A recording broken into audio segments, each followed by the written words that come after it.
What if we told you that Star Trek's most famous catchphrase was never actually spoken? That Dr. McCoy's medical instruments were exotic salt shakers?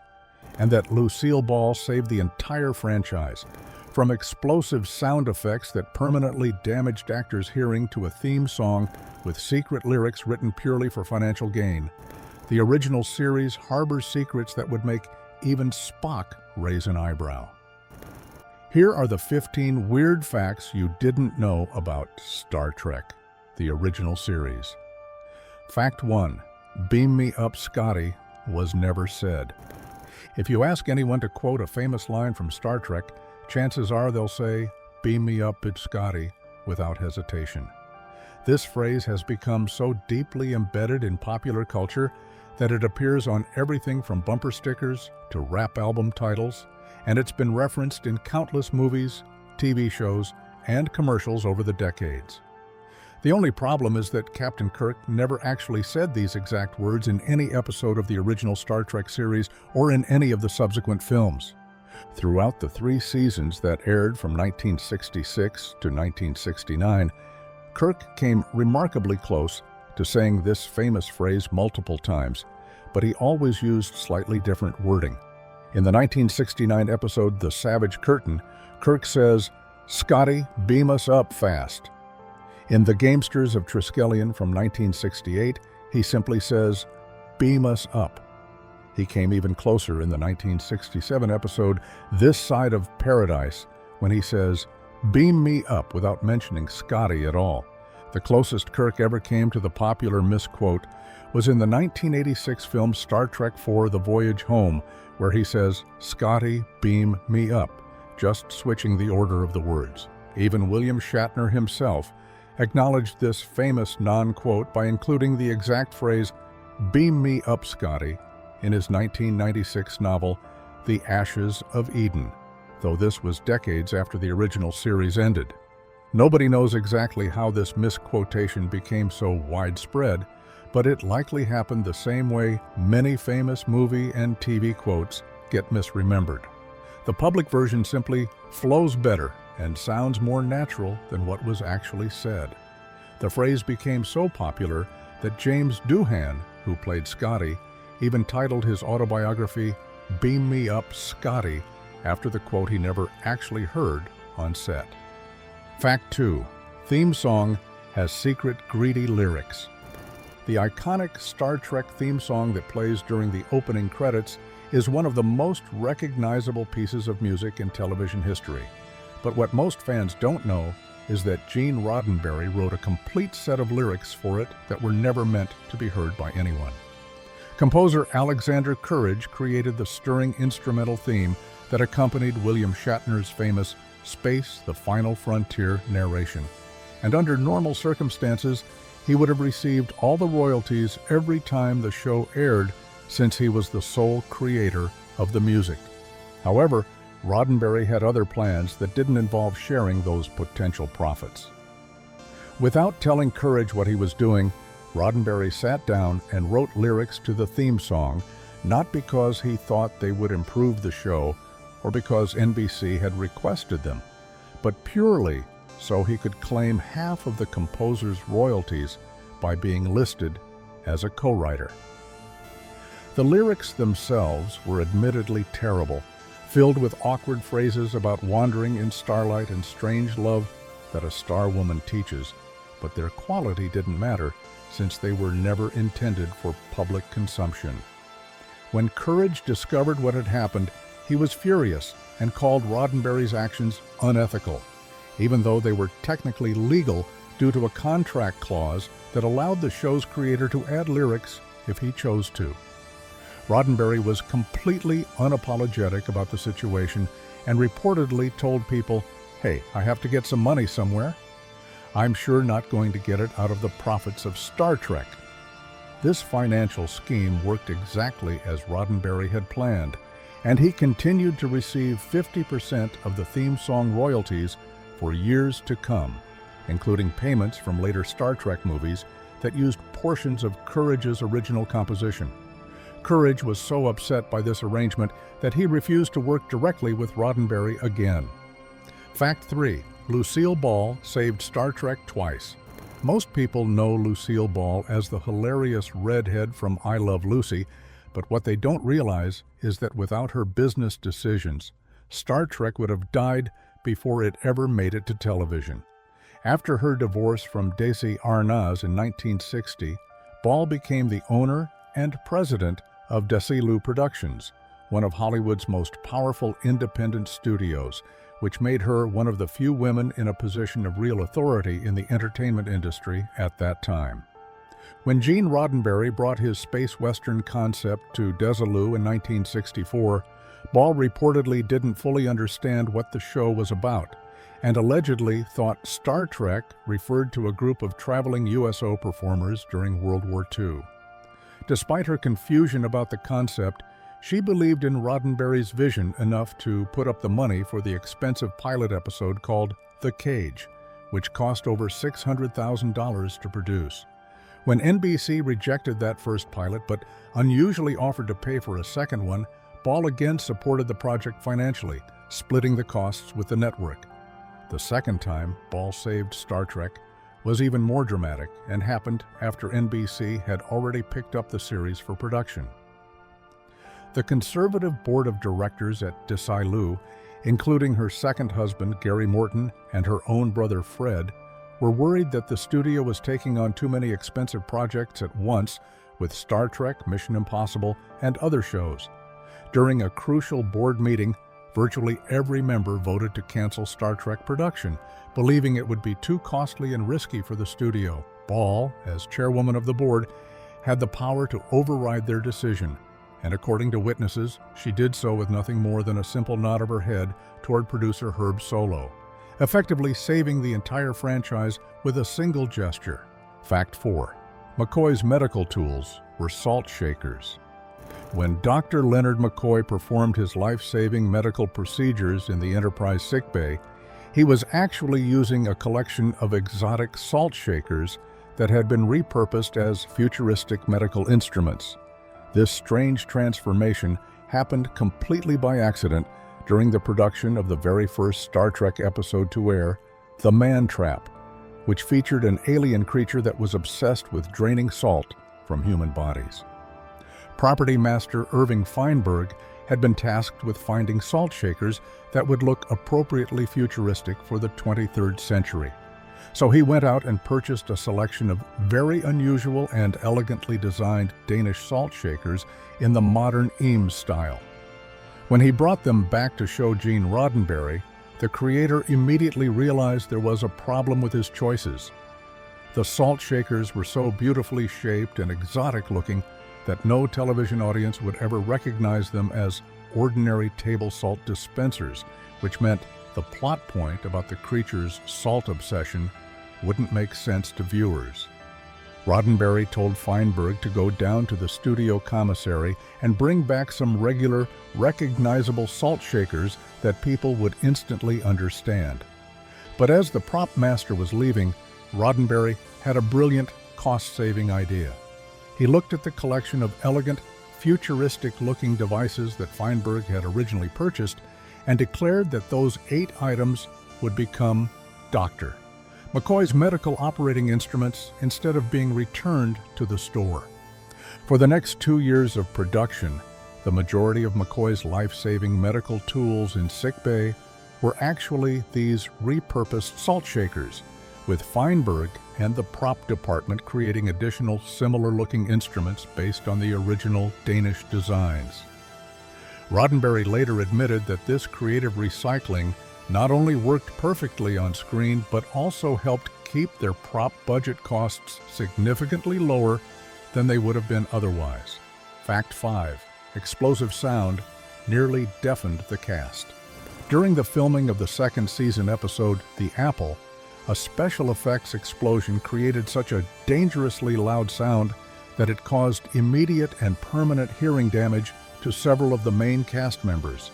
The episode featured a scene where Spock throws a rock at the ground and it explodes upon impact, creating what was supposed to be a dramatic moment showing the dangerous nature of the alien planet they were exploring.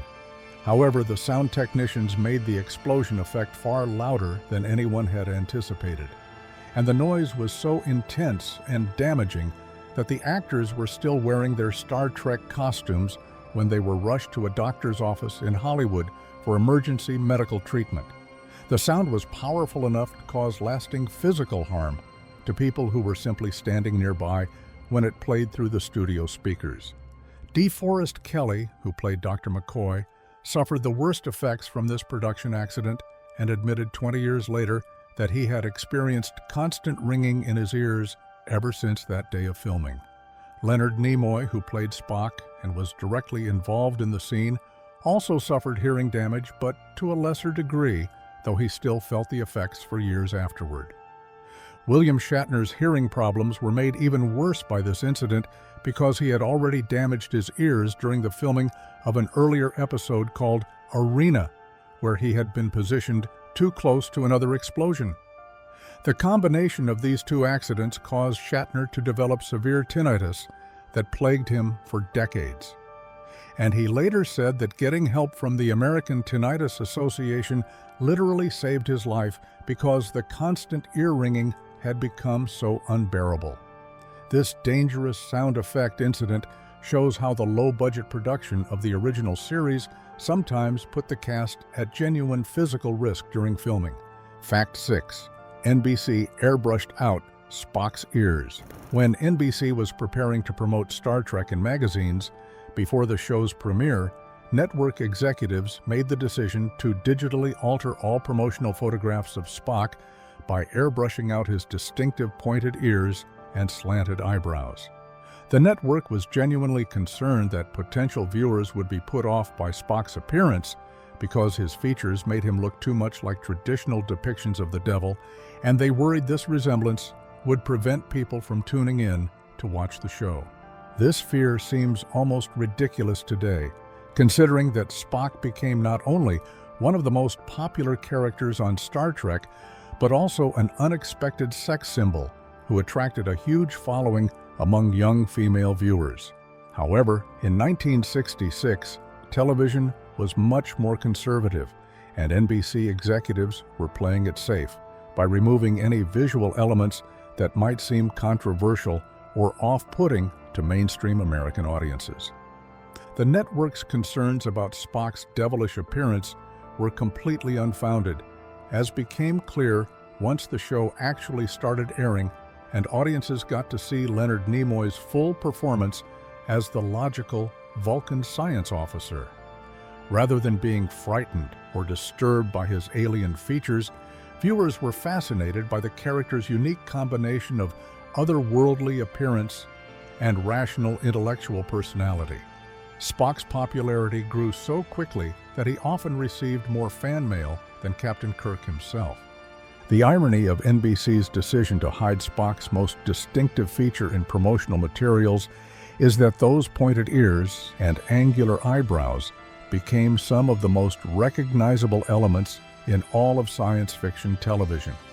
The show even acknowledged the resemblance to the devil that had worried the network so much, with a subtle reference in the second season episode Cat's Paw, where McCoy and Kirk make jokes about wondering if there are any demons aboard their ship while looking directly at Spock, showing that the writers were well aware of how some people might perceive their Vulcan character's appearance. Fact 7. Kirk's middle name changed mid-series. Captain Kirk's full name wasn't consistent throughout the original Star Trek series, and the character actually had two different middle names depending on which episode you're watching.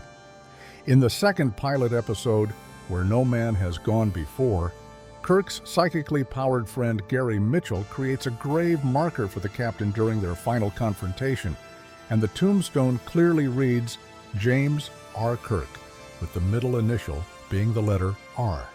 This episode was filmed early in the show's production before many of the series' details had been firmly established, and the writers apparently hadn't yet decided what Kirk's middle name should be. The R initial was never explained or expanded upon in that episode, leaving viewers to wonder what it might stand for, and no other episodes from the first season mentioned Kirk's middle name at all. However, by the second season, the writers had made a different decision about the captain's full identity. In the episode The Trouble with Tribbles, Kirk's complete name was revealed to be James Tiberius Kirk, making his middle initial T instead of R. This name was chosen as a reference to the Roman Emperor Tiberius Julius Caesar Augustus, which Gene Roddenberry felt represented both the character's intellectual side and his potential to be a great leader. The name James Tiberius Kirk was confirmed again in the second season episode Bread and Circuses. And this became the accepted canonical version of the character's name for all future Star Trek productions. The earlier James R. Kirk version from Where No Man Has Gone Before was essentially forgotten and treated as a production inconsistency rather than an intentional character detail. This type of continuity error was fairly common in the original series, since the show was produced before modern audiences expected perfect consistency across episodes, and details like character names were sometimes changed as the writers developed their ideas more fully. Fact 8. Shatner's bike was constantly hidden. The cast of Star Trek had very limited time for lunch breaks during their demanding filming schedule, so Leonard Nimoy came up with a practical solution by buying a bicycle that would let him quickly speed from the soundstage to the studio commissary and back. This simple transportation method worked perfectly for getting meals efficiently, but it also gave his co-star William Shatner the perfect opportunity to start an elaborate and ongoing prank war that lasted throughout the show's production. Shatner began his mischievous campaign by simply hiding Nimoy's bicycle in increasingly creative and difficult-to-reach places around the studio lot. Sometimes he would have the bike hoisted up into the rafters of the soundstage, leaving Nimoy to search the ground level while his transportation dangled overhead. Other times, Shatner would stash the bicycle in his own dressing room, where it was guarded by his Doberman dogs, making it nearly impossible for Nimoy to retrieve without risking an encounter with the protective animals. The pranks escalated when Shatner would take the bike and then casually leave the studio to go get his own lunch, leaving Nimoy stranded and unable to find his missing transportation. Nimoy eventually tried to outsmart his co-star by locking the bicycle inside his car for safekeeping, thinking this would finally put an end to Shatner's interference with his efficient lunch routine. However, Shatner wasn't deterred by this new security measure and took his pranks to an even more extreme level by having Nimoy's car towed away with the bicycle still locked inside it. This ongoing battle over the bicycle became legendary among the cast and crew, showing that despite their professional on-screen relationship as Captain Kirk and Spock, the two actors maintained a playful and competitive friendship behind the scenes that kept everyone entertained during the long days of filming. Fact 9. Wild Bengal tiger escaped on set. During the filming of the first season episode Shore Leave, the Star Trek production crew experienced a genuinely terrifying moment when a live Bengal tiger that was being used for the shoot managed to break free from its chains and escape. The episode required the crew to film on location with several exotic animals to create the alien planet where the Enterprise crew members could experience their fantasies and memories coming to life. The Bengal tiger had been brought to the set as part of the storyline and was supposed to be safely secured with chains to prevent any problems during filming. However, at some point during the production day, the powerful animal managed to get loose from its restraints, creating an immediate and dangerous situation for everyone present on the outdoor location. William Shatner found himself in the most precarious position of anyone on the set, standing only 6 feet away from the free-roaming tiger when it escaped. According to Shatner's own account of the incident, he and the entire cast and crew were instantly frozen in place by the sight of the loose predator. And he later described the feeling as sheer abject terror, replacing what he called the ignorant machismo that had been pulsing so heartily through my veins just moments before. Fortunately, nobody was injured during this frightening encounter, and the animal handlers were eventually able to regain control of the tiger without anyone getting hurt.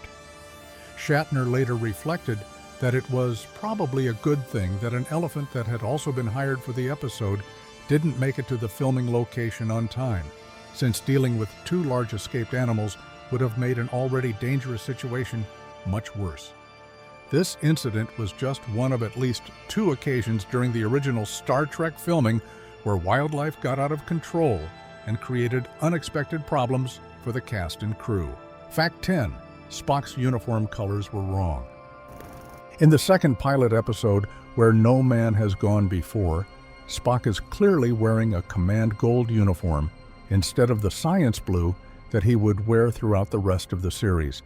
And this wasn't a mistake made by the costume department, but rather a sign that many visual details of Star Trek hadn't been finalized yet. This episode was filmed very early in the show's development, right after the original pilot, The Cage, but before any of the regular series episodes, which meant that the production team was still working out basic elements like uniform colors and character assignments. The uniform color confusion in this early episode makes some sense when you consider Spock's actual role aboard the Enterprise, since he served as both the ship's science officer and as Captain Kirk's first officer, which was technically a command position. However, by the time the regular series began filming, the writers and costume designers had established a clear color coding system where gold represented command positions, blue indicated science and medical personnel, and red was used for engineering and security crew members.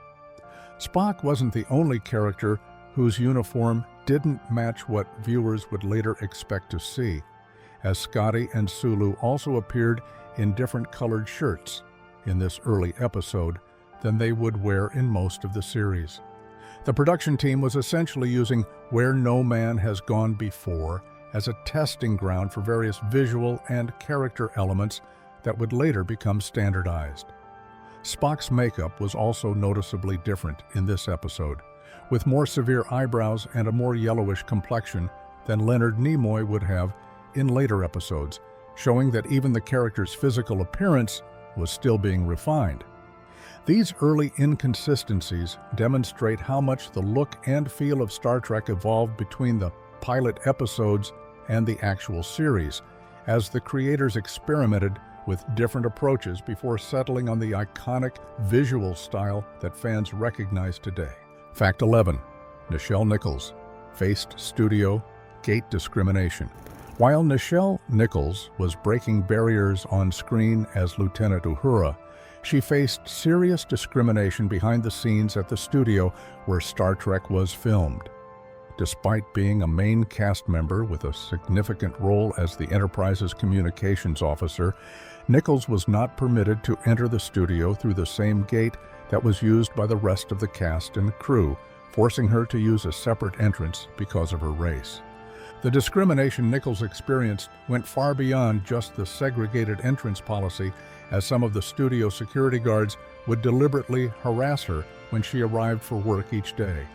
These guards would tell her cruel lies, claiming that the show had replaced her character with a blue-eyed blonde actress, trying to make her believe that she had been fired and was no longer welcome on the set. This treatment created such a hostile work environment that after enduring a full year of this daily harassment and discrimination, Nichols decided she had reached her breaking point and told Gene Roddenberry that she wanted to leave Star Trek to return to Broadway theater. Her decision to quit would have meant losing one of the most groundbreaking characters in television history, since Uhura represented the first time an African-American woman had been given such an important and respected role on a major television series. The irony of this situation was that while Star Trek was presenting a progressive vision of the future where people of all races worked together as equals aboard the Starship Enterprise, the very studio where they were creating this hopeful message was still operating under the racist policies of 1960s Hollywood. Nichols' experience shows the stark contrast between the inclusive ideals that Star Trek represented on screen and the harsh reality of discrimination that still existed in the entertainment industry during that era. Fact 12. Martin Luther King convinced Uhura to stay. When Nichelle Nichols made the decision to leave Star Trek after the first season because of the discrimination she faced at the studio, she had no idea that one of the most important figures in American history was watching the show and would personally intervene to change her mind. Dr. Martin Luther King Jr. was not only a fan of Star Trek, but understood the profound significance of having Nichelle Nichols portraying Lieutenant Uhura as a respected officer aboard the Enterprise. At a civil rights fundraising event, Dr. King approached Nichols and told her that he was one of her biggest fans, which surprised her because she hadn't expected the famous civil rights leader to even know about the science fiction show. When she mentioned that she was planning to leave Star Trek to pursue other opportunities, Dr. King became very serious and explained to her why she needed to reconsider that decision. According to Nichols' own account of their conversation, Dr. King told her, "This is the future. Gene Roddenberry has established us as we should be seen. We are marching. And this is the first step. When we see you, we see ourselves, and we see ourselves as intelligent and beautiful and proud." He emphasized that her role was much more than just an acting job, but rather a crucial representation that was helping to change how African Americans were portrayed on television. Dr. King explained that Uhura was the first time that a black woman had been shown on television as something other than a servant or background character, and that her position as a skilled communications officer on the bridge of the Enterprise was inspiring young black children to see new possibilities for their own futures. After hearing Dr. King's passionate argument about the historical importance of her role, Nichols decided to stay with Star Trek and continue breaking barriers on television. Fact 13. Transporter was created for budget reasons. One of Star Trek's most iconic pieces of technology, the transporter that allows crew members to beam down to planets in a sparkling column of light, wasn't created because Gene Roddenberry thought it would be a cool futuristic device. Instead, the transporter was invented purely as a cost-saving measure to solve a very practical budget problem that the low-budget television production faced with every single episode that required the crew to visit an alien world. In the original concept for Star Trek, Roddenberry had envisioned showing the Enterprise's shuttlecraft landing on planets whenever the crew needed to explore new locations, which would have been the logical way for space travelers to reach a planet's surface.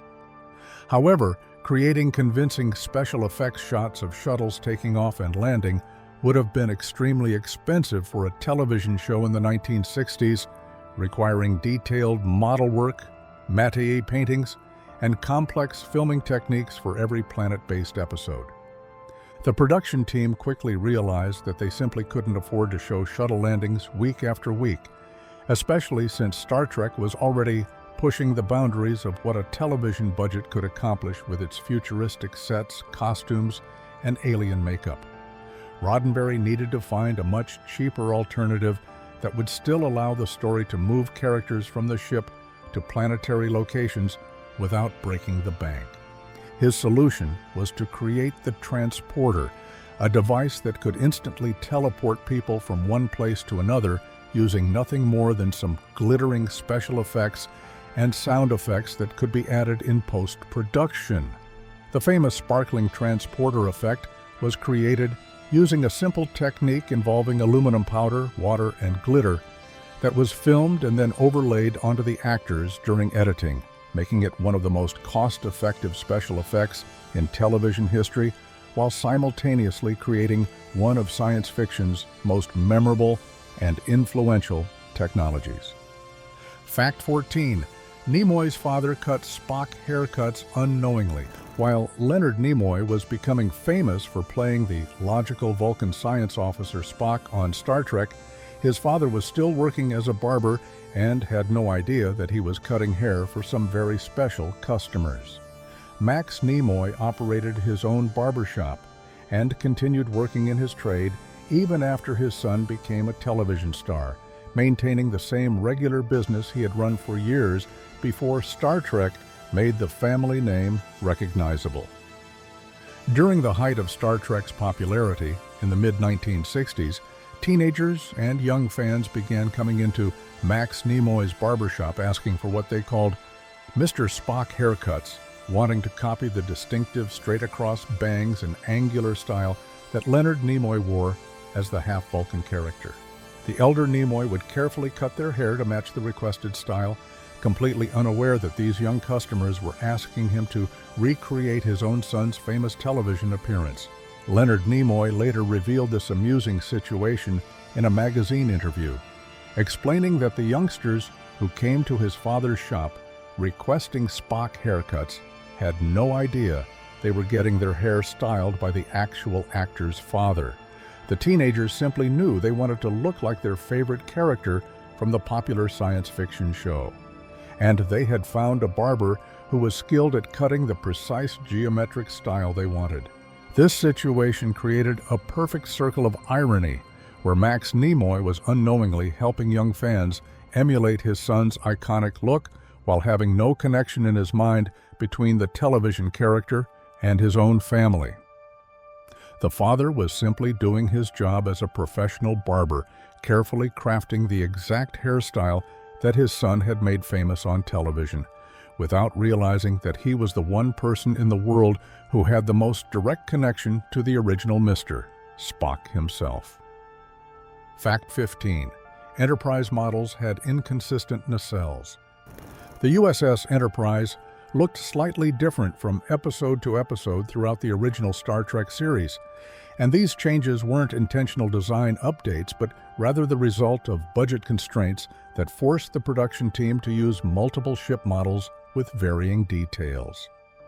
Special effects work was extremely expensive in the 1960s, and creating shots of the Starship Enterprise required detailed miniature models that took time and money to build, so the producers couldn't afford to waste any footage they had already filmed. The most noticeable inconsistency involved the warp nacelles, which are the two long engine pods that extend from the back of the ship's main hull.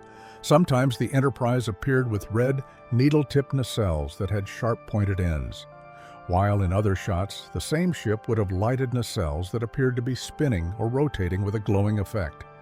These differences weren't part of the story or meant to show the ship at different power levels, but simply reflected the fact that different model versions were being used for different shots. When the production team built a larger, more detailed model of the Enterprise with slightly different nacelle designs, they began using both the old and new versions interchangeably, depending on what type of shot they needed and which model was available at the time. The visual effects team would sometimes even use footage from both model versions within the same episode, creating a situation where the Enterprise could appear to change its nacelle design from scene to scene. In rear-view shots, the nacelles could look like either round white spheres or perforated vents at their ends, again depending on which model version was being filmed. These inconsistencies were considered acceptable because the show's tight budget meant that no special effects footage could be thrown away, and the producers assumed that most television viewers wouldn't notice these small details or would simply accept them as part of the futuristic technology.